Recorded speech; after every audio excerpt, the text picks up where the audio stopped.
Hallo und herzlich willkommen auf Veras Blockflötenkanal. Der Ton auf der Blockflöte in 3 eher ungünstigen Varianten für euch gespielt. Das hören wir uns heute mal an und da gehen wir der Sache mal auf den Grund, wie ihr eure Tongebung auf der Blockflöte verbessern könnt.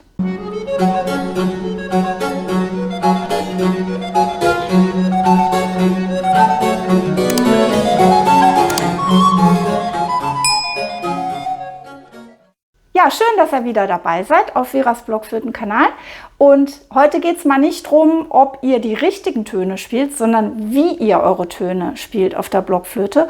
Und wie ihr vielleicht schon festgestellt habt, wenn ihr selbst Blockflöte spielt, vielleicht gerade erst angefangen habt oder schon länger spielt, die Tongebung ist fast das Schwierigste auf der Blockflöte. Man denkt zwar oft, oh, ich muss die ganzen Töne spielen, ich muss ein vielleicht kompliziertes Stück spielen und mache da Fehler. Aber selbst wenn ihr die Töne alle beherrscht, ist immer noch das Wichtigste und das Schwierigste euer Klang. Und bei der Blockflöte ist es wie bei jedem Blasinstrument natürlich der Klang, der Ton, die Tongebung. Und da gibt es 3 typische Sachen, die kommen bei blutigen Anfängern genauso vor wie bei sehr fortgeschrittenen Spielern. Ja, und das erste Beispiel dafür, was häufig vorkommt bei der Tongebung bei der Blockflöte, ist das Spielen ohne Atemstütze oder mit zu schwacher Atemstütze, wodurch der Ton zu dünn und mickrig klingt und auch etwas wackelig.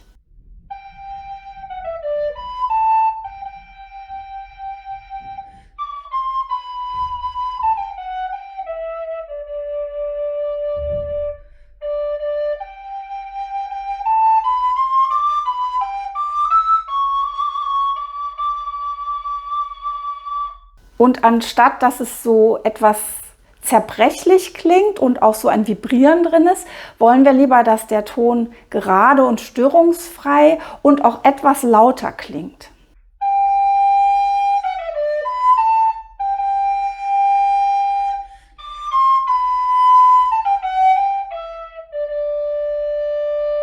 Denn was ist die Atemstütze? Die Atemstütze, die man mit der Zeit entwickelt, wenn man bewusst daran übt, ist die Tatsache, dass man die Luft, die man einatmet, erstmal ziemlich tief einatmen kann, indem man im Körper Platz schafft. Dadurch, dass man das Zwerchfell, das hier unten irgendwo unter der Lunge, zwischen Lunge und eurem Darm ist, dass man das so mit Muskeln bedienen kann, dass man Raum schafft durch das Zwerchfell und da erstmal mehr Luft rein kann und die auch nicht sofort wieder rausflutscht, sondern dass man durch diese Technik der Atemstütze kontrolliert, wie langsam oder wie schnell und wie viel Luft wieder nach oben geht und durch die Blockflöte. Und wir haben ja, das habe ich auch schon 1000-mal erzählt, keinen schwierigen Ansatz bei der Blockflöte. Jeder kann da reinblasen und einen Ton erzeugen. Aber wie der klingt, und das brauche ich euch ja nicht zu sagen, das kann zum Teil grauenvoll sein.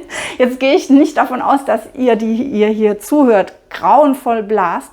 Aber dieses eben erwähnte, etwas dünn klingende, schwache Blasen, das kommt daher, dass man die Atemstütze noch nicht entwickelt hat und dass man dann immer sehr wenig Luft nur zur Verfügung hat, die gleich wieder aufgebraucht ist. Was könnt ihr hier tun? Ihr könnt natürlich die Atemstütze trainieren. Die gezielten Übungen zur Entwicklung der Atemstütze für die Blockflöte sind weder kompliziert noch dauern sie lange, aber man sollte sie möglichst täglich oder mindestens alle paar Tage machen. Es kann auch sein, dass ihr schon ganz gut mit Atemstütze spielt und dass euer Ton trotzdem vibriert beim Spielen. Und das kann dann vielleicht damit zusammenhängen, dass ihr euch hier im Kehlkopfbereich verkrampft, dass ihr da irgendwo drauf drückt, verklemmt seid, irgendwie die Luft hier kontrollieren wollt, statt von da unten, vom Bauch aus. Und das ergibt auch so ein Dauervibrato, was eben auch häufig vorkommt. Und unser Ziel sollte es sein, dass der Blockflötenton störungsfrei und gerade heraus klingt.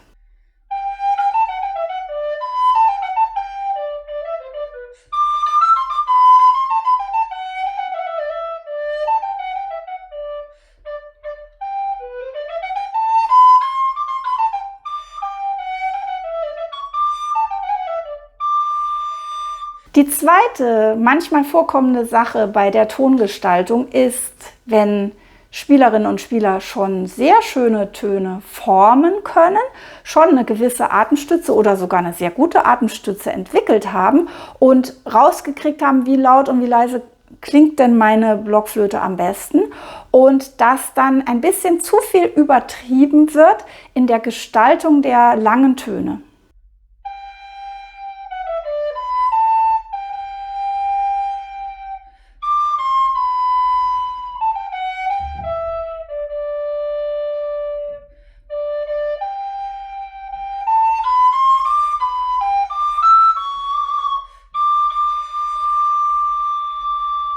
Also ihr habt es vielleicht gehört, auf den längeren Tönen hier war jetzt ein sehr starkes Crescendo, Decrescendo.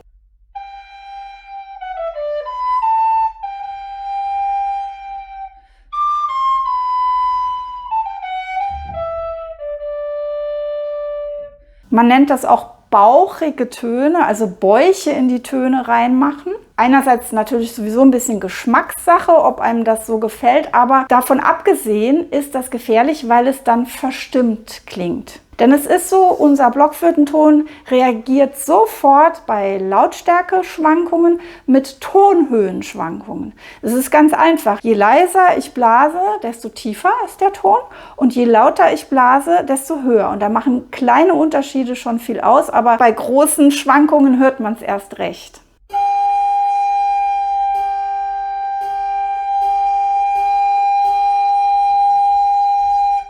Und selbst wenn ihr ein Solostück spielt, wie das Stück hier von Jacob van Eyck, das ich heute genommen habe als Beispiel. Übrigens, Jacob van Eyck war ja ein blinder Blockflötenspieler in den Niederlanden, in Utrecht. Und er war auch im Dom dort der Glockenspielmeister. Und er hat auf dem Kirchhof Blockflöte gespielt zur Unterhaltung der Menschen und zur Aufbesserung seiner Gehaltskasse. Diese Stücke sind eigentlich für Blockflöte solo, und ich habe hier, falls euch das auch mal interessiert, ich gehe jetzt mal einfach davon aus, habe hier eine Ganassi-Blockflöte. Diese Flöten sind anders gebohrt und sehen anders aus als die typischen hochbarocken Blockflöten, wie ihr sie von euren normalen Sopranblockflöten und so weiter kennt. Jetzt komme ich nochmal drauf zurück, wenn ihr zu viele Bäuche in die Töne macht, dann klingt das verstimmt, und jemand mit einem guten musikalischen Gehör hört das, auch wenn keine Begleitung dabei ist. Ihr solltet schon versuchen, euren Ton schön zu formen, also ganz leichte Bäuche reinzumachen, aber eben sehr subtil und nicht zu übertrieben, damit die Stimmung nicht zu sehr leidet. Wenn man da ganz genau hinhört, dann klingt es auch bei dem Subtilen so ein bisschen unsauber, ganz kurz. Das ist aber so kurz und so subtil, dass man es nicht insgesamt als verstimmt wahrnimmt. Genauso wäre auch nicht schön, wenn ihr gar nichts macht mit dem Ton, wenn ihr ganz statische, fast computerartige, gerade Töne spielt.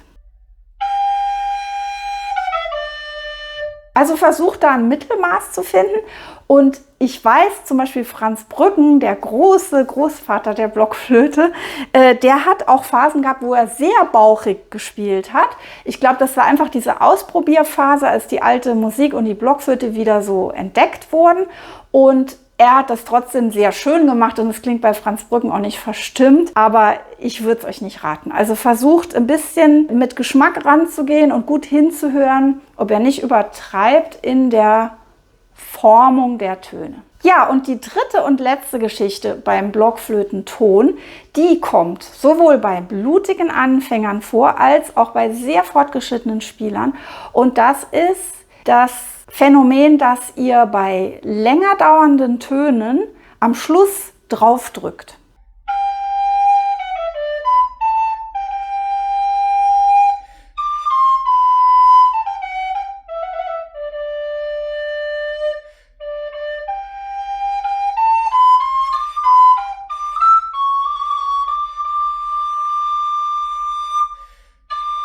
Also am Schluss nochmal wie so ein extra Atemschub gebt, als ob ihr euch abdrücken müsst, wie so von einem Sprungbrett zum nächsten Ton.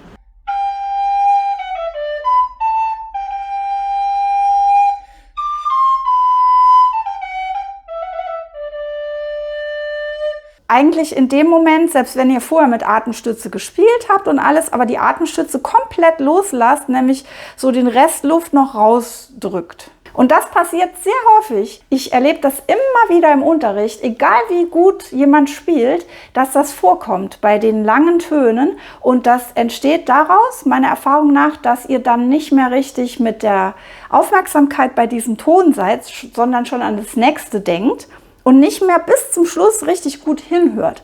Also wenn ich jetzt so ein übergreifendes Phänomen nennen sollte für die Tongebung bei der Blockflöte, dann würde ich sagen, es ist, dass man sich grundsätzlich nicht genug zuhört selber. Wie klingt es eigentlich? Ihr seid oft damit beschäftigt, was ihr spielt, ob ihr keine Fehler spielt, was in dem Stück alles vorkommt. Das ist ja auch sehr gut, das solltet ihr auch.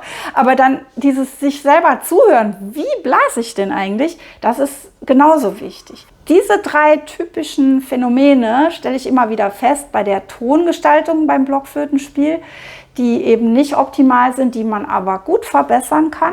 Falls ihr eure Atemstütze verbessern wollt oder sie überhaupt erlernen wollt, dann empfehle ich euch meinen Kurs Blockflöte Next Level, ein Video-Online-Kurs. Informationen findet ihr unter dem Video. Und ich bekomme so viele Rückmeldungen von denjenigen, die den Kurs durchgenommen und das zu Hause in ihrer eigenen Zeit geübt haben, dass sie endlich verstehen, was die Atemstütze ist und wie man sie anwendet beim Blockflötenspiel. In relativ kurzer Zeit bekommt ihr ein ganz anderes Blasgefühl und könnt ihr eure Töne viel gezielter formen. Und das ist auch das Geheimnis der Blockflötisten, die so schön spielen.